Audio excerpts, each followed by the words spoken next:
अस्सलाम वालेकुम व्यूअर्स। आज मैं आपके लिए बहुत ही मज़ेदार रेसिपी लेके आई हूँ। इसके लिए ना हमें इलेक्ट्रिक बीटर की ज़रूरत है, ना हमें मक्खन की ज़रूरत है और ना ही हम इसको ओवन के प्रीहीट होने का इंतज़ार करेंगे और ना ही इसको 25 से 30 मिनट बेक करेंगे। सिर्फ़ और सिर्फ 7 मिनट के अंदर ये केक हम बनाकर बेक करेंगे।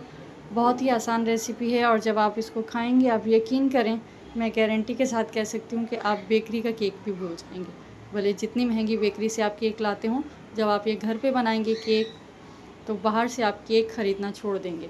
इतना मज़ेदार ये बन के तैयार होता है और उससे कहीं ज़्यादा इसको बनाना आसान है।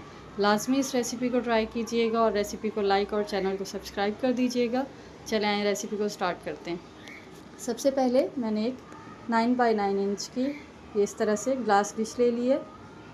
रेक्टेंगल ले लें या स्क्वायर में ले लें, जैसे आपके पास हो वो ले लें। अगर इस तरह के ग्लास पैन आपके पास नहीं है, ग्लास डिश नहीं है, तो फिर आप जो दूसरे टिन मिलते हैं बेकिंग वाले वो भी आप यूज़ कर सकते हैं। इसके बाद हल्का सा इसमें ऑयल डाला है और टिश्यू की मदद से इसको अंदर बिल्कुल पैन को इसको डिश को ग्रीस कर लिया है।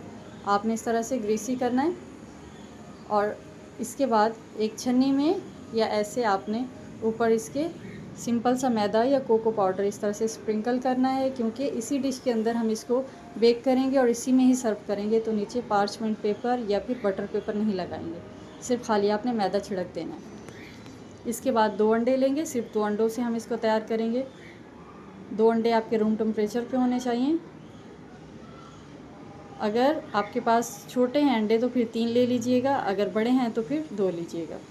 आधा कप ऑयल जाएगा इसके अंदर, नॉर्मल जो हम कुकिंग ऑयल इस्तेमाल करते हैं घर में। 1/3 कप दूध जाएगा इसके अंदर। दूध भी आपका रूम टेम्परेचर पे होना चाहिए। वनीला एसेंस डालेंगे ताकि अंडों की स्मेल ख़त्म हो। 1 चाय का चमचा भर के डाल दीजिएगा। इसके बाद आपने ये सारी चीज़ें जूसर ब्लेंडर का जो जग होता है उसके अंदर भी डाल सकते हैं। हैंड बीटर के साथ भी इसको कर सकते हैं, हैंड विस्क के साथ भी कर सकते हैं। सारी चीज़ें एक साथ डालें और इसको जग होता है जो जूसर ब्लेंडर वाला, उसमें डाल के अच्छी तरह से सारी चीज़ें मिक्स करें। चीनी मैंने पिसी भी ली है ताकि ये मिक्सिंग में थोड़ी सी आसानी हो। मैं इलेक्ट्रिक बीटर इसलिए इस्तेमाल कर रही हूँ क्योंकि मुझे थोड़ी जल्दी थी। आपने जग के अंदर डाल देना ये हैंड बीटर, हैंड ब्लेंडर जो भी है आपके पास, किसी भी चीज़ से आप इसको, बस हमें सिर्फ इसको मिक्स करना है। साइड पे रख देंगे। अब मैंने लिया है 1.5 कप मैदा। 1.5 कप आपने मैदा लेना है।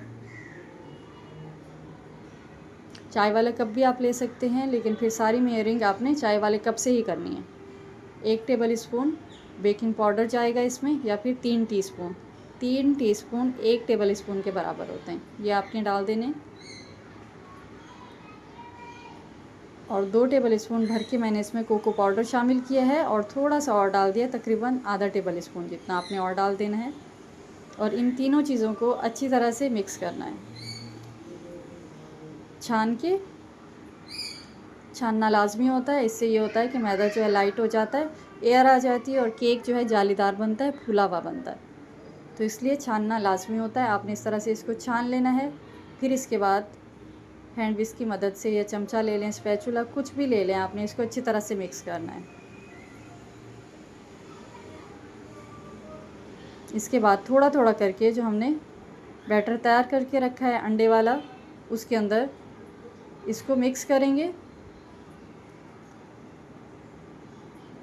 2 दफ़ा में करके डाला है मैंने। थोड़ा थोड़ा डालेंगे तो मिक्सिंग में आसानी होगी, एक साथ भी आप डाल सकते हैं।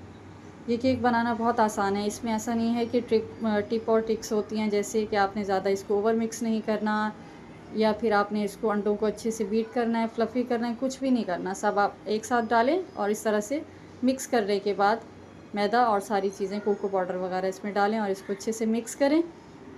जब ये सही से मिक्स हो जाए तो इस तरह से स्पैचुला की मदद से नीचे से मैंने साफ़ कर लिया है ताकि कोई भी ड्राई मिक्सचर नीचे ना रहे। अच्छे से मिक्स करने के बाद इसको जो हमने अपने जो डिश ये ग्रीस करके रखी थी उसके अंदर इसको ट्रांसफ़र करेंगे। पूरा डाल दीजिएगा। इसको पतीले में भी आप बेक कर सकते हैं, इसको आप ओवन में बेक कर सकते हैं, लेकिन मैं इसको बेक कर रही हूँ माइक्रोवेव के अंदर। नॉर्मली जिसमें हम सालन गरम करते हैं या कुछ भी गरम करते हैं, तो उसमें हम इसको गरम करेंगे माइक्रोवेव में रखने से पहले इसको अच्छी तरह से टूथपिक की मदद से या इस तरह से वुडन स्कीवर्स ले लीजिएगा। इससे अच्छे से इसको अंदर मिक्स करना है ताकि जो बबल्स हैं, इसके अंदर जो एयर है वो सारी निकल जाए। इससे ये होगा कि केक के अंदर क्रैक्स नहीं आएंगे और बिल्कुल इवनली बेक होगा। अच्छे से इस तरह से इसमें वुडन स्कीवर चलाने के बाद 2 से 3 दफ़ा टैप टैप कीजिएगा। अच्छे से जब इसके बबल्स वगैरह निकल जाएंगे तो मैंने सिर्फ 7 मिनट के लिए इसको माइक्रोवेव में जैसे गरम करते हैं चीज़ को, इस तरह से गरम किया है। 7 मिनट का टाइम लगाया है। उसके बाद इसको निकाला है। आप देखें बिल्कुल स्टिक जो है ये ड्राई आ रही है। अगर आपकी ये स्टिक थोड़ी सी गीली आ रही है, मॉइस्चर लगा हुआ है, तो इसका मतलब है केक थोड़ा सा कच्चा है। 1 मिनट आपने और लगाना है। कोई प्री हीट नहीं करना ओवन आपने, बस सिर्फ 7 मिनट का टाइम लगाना है। पहले 15 से 20 मिनट हमें प्री हीट करना पड़ता है, फिर 25 से 30 मिनट बेक करें तो बहुत टाइम लग जाता है और रिज़ल्ट यही होता है। आप देखें बहुत ही सॉफ्ट और मज़ेदार सा ये बन के तैयार हुआ है। ऊपर से इसको काट के बिल्कुल इवनली कर लेंगे ताकि जो भी हम ऊपर से इसकी क्रीम वगैरह लगाएं तो वो बिल्कुल अच्छे से एक जैसी ऊपर इसके सेट हो जाए। इसके बाद 1 कप मैंने डार्क कंपाउंड चॉकलेट ली है। आप मिल्क चॉकलेट ले सकते हैं, आप कोई सी चॉकलेट ले सकते हैं जो आपको पसंद हो। उसके बाद इसको अच्छे से चॉप करके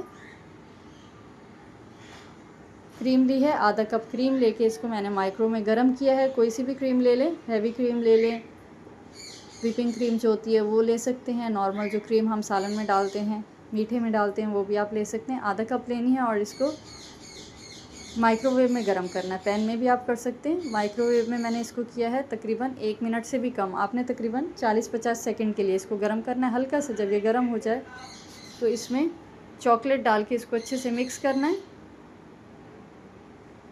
जो हमने चॉकलेट चॉप करके रखी थी वो डाल के मिक्स की है और उसके बाद थोड़ी सी 2 टेबल स्पून और क्रीम डाली है इसकी कंसिस्टेंसी को सही करने के लिए, और इसको साइड पे रख दिया है। आपने ठंडा कर लेना है।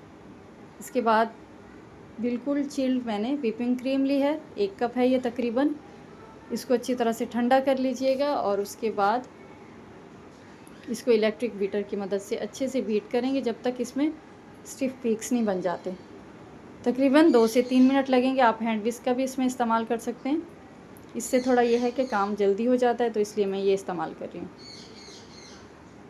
अच्छी तरह से जब तक ये अपने वॉल्यूम में डबल ना हो जाए, जब तक आपने इसको बीट करना है। बहुत ही आसान रेसिपी है, आप यकीन करें बच्चे भी इसको बना लेंगे। लेकिन जब आप इसको सर्व करेंगे या अपने किसी सालगिरह की पार्टी में या वैसे दावत में बनाएंगे तो आप यकीन करें कोई मानेगा नहीं कि आपने ये केक घर पे तैयार किया है। लाजमी इस रेसिपी को आप ट्राई कीजिएगा और मुझे फ़ीडबैक दीजिएगा कि आपकी रेसिपी कैसी बनी। उसके अलावा भी जब आप बना रहे हों और किसी किस्म की कन्फ्यूजन हो तो मेरा कमेंट सेक्शन आपके लिए हाजिर है। कुछ भी आप पूछ सकते हैं, मैं फ़ौरन जब भी देखती हूँ फ़ौरन जवाब देती हूँ। तो आपने जो क्रीम व्हिप की है उसके अंदर चॉकलेट गिनैश जो हमने तैयार करके रखी है उसमें से 3 टेबल स्पून या 2 टेबल स्पून जैसे आपको पसंद हो, कम ज़्यादा कर सकते हैं, वो डाल के अच्छे से इसको बीट करेंगे। चॉकलेट गिनैश आपकी ठंडी होनी चाहिए, गरम गरम इसमें नहीं डालनी, नहीं तो फिर ये आपकी जो व्हिपिंग क्रीम है ये इसका टेक्सचर सारा ख़राब हो जाएगा। इस चीज़ का ख्याल रखिएगा। अच्छे से मिक्स करने के बाद इसको साइड पे रखेंगे और केक के ऊपर मैंने इसको पाइपिंग बैग के अंदर डाला है। आप ऐसे भी चमचे की मदद से इस तरह से ऊपर इसके स्प्रेड कर सकते हैं। जब भी मैं ये केक बनाती हूँ मेरे बच्चे बहुत ज़्यादा एक्साइटेड होते हैं और बहुत ही मज़े का बनता है और मैं इनको हमेशा घर पे बना के देती हूँ, बाहर से नहीं लेते। इतना मज़े का बन के तैयार होता है कि अब बच्चे बोलते ही नहीं हैं कि आप हमें जो है बाहर से मंगवा के दें। घर पे तैयार करें इसको, बहुत आसान रेसिपी है।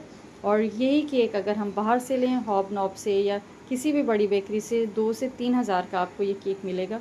और ये आप घर में तकरीबन 1000 रुपये का सामान लेंगे तो आप घर में 3 से 4 दफ़ा बना सकते हैं। इतना ये सस्ता पड़ेगा और साफ़ सुथरे तरीके से अपने बच्चों को बना के दिया करें। इसके बाद इसको अच्छी तरह से ऊपर मैंने क्रीम जो हमने व्हिपिंग क्रीम स्प्रेड की थी उसको अच्छे से ऊपर स्प्रेड करने के बाद आपने चॉकलेट गिनैश इस तरह से ऊपर डालनी है। और ये मैंने ऑफ साइड स्पैचुला लिया है, आप छुरी भी ले सकते हैं। इस तरह से इसको अच्छे से ऊपर स्प्रेड करना है केक के और इसको मैंने तकरीबन 15 से 20 मिनट इसको फ्रिज में रखा है ताकि ये अच्छे से सेट हो जाए। आप यकीन करें इतना ये परफेक्ट बन के तैयार होता है कि आपको खुद भी यकीन नहीं आएगा कि आपने इसको घर पे तैयार किया है। बहुत ही आसान रेसिपी है। सारी चीज़ें एक साथ आपने मिक्स करनी है। जूसर ब्लेंडर में डालें, हैंड ब्लेंडर से भले मिक्स करें, भले आप इलेक्ट्रिक बीटर से करें, जैसे आपको आसानी हो। इसमें कोई ऐसा रॉकेट साइंस वाला मामला नहीं है कि आपने लाजमी इस तरह करना है, इस तरह से करना है। बहुत आसान रेसिपी है। आप फर्स्ट टाइम में ही इसको परफेक्ट बना के तैयार कर सकते हैं। रेसिपी को सेम फॉलो कीजिएगा तो मेरी गारंटी है कि आपका केक बिल्कुल सही बन के तैयार होगा।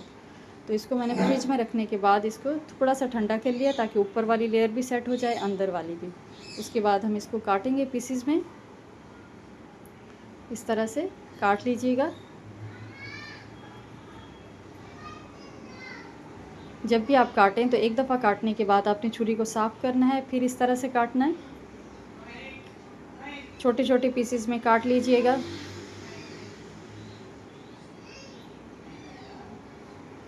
और इसके बाद आपने इसको सर्व करना है। दावत में या सालगिरह में भी आप बना रहे हैं तो ये केक बिल्कुल परफेक्ट है। और इतने थोड़े से इंग्रेडिएंट्स के साथ आप देखें इतना सारा ये केक बन के रेडी होता है। तो आप इसको लाजमी ट्राई कीजिएगा और मुझे फ़ीडबैक लाजमी दीजिएगा कि आपका केक कैसा बना। तो इस तरह से देखें ये बिल्कुल परफेक्ट बन के तैयार हुआ है। इसके बाद मैं अभी आपको काट के दिखाती हूँ कि हमने जो इसका केक तैयार किया था वो कितना सॉफ्ट बन के तैयार हुआ है। और ऊपर की लेयर तो आपको नज़र आ ही रही है कि कितनी परफेक्ट बन के तैयार हुई है। तो रेसिपी को लाइक कर दें और चैनल को सब्सक्राइब कर दें। और फीडबैक में मुझे लाजमी बताइएगा कि आपका केक कैसा बना। मिलते हैं नेक्स्ट रेसिपी में। जब तक के लिए अल्लाह हाफिज़।